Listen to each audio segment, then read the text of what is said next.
After administering anesthesia, the abortionist uses a weighted speculum, like this one, that opens the vagina widely.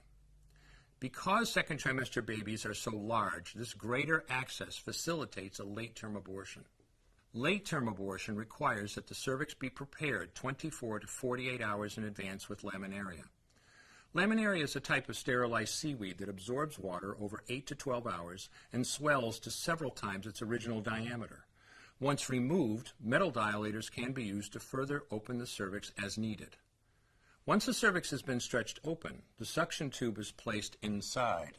A baby at 20 weeks gestation is as big as the length of my hand, from head to rump, not counting the legs. The suction machine is turned on, and pale yellow amniotic fluid surrounding the baby is suctioned out through the catheters.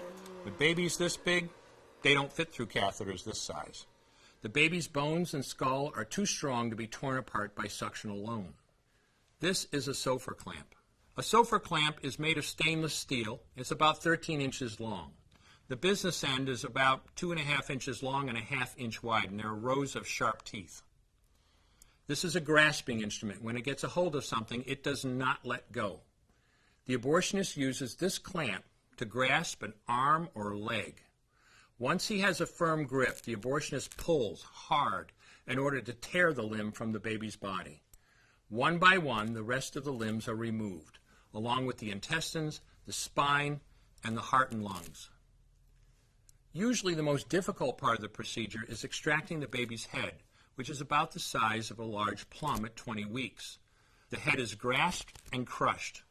The abortionist knows he has crushed the skull when a white substance comes out of the cervix. This was the baby's brains. The abortionist then removes skull pieces.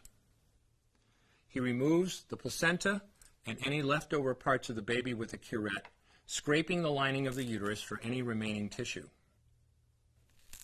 The abortionist then collects the baby parts and reassembles them to make sure that there are 2 arms, 2 legs, and all the pieces. Once all the parts have been accounted for, the abortion is complete. One day, after completing one of those abortions, I looked at the remains of a preborn child whose life I had ended, and all I could see was someone's son or daughter.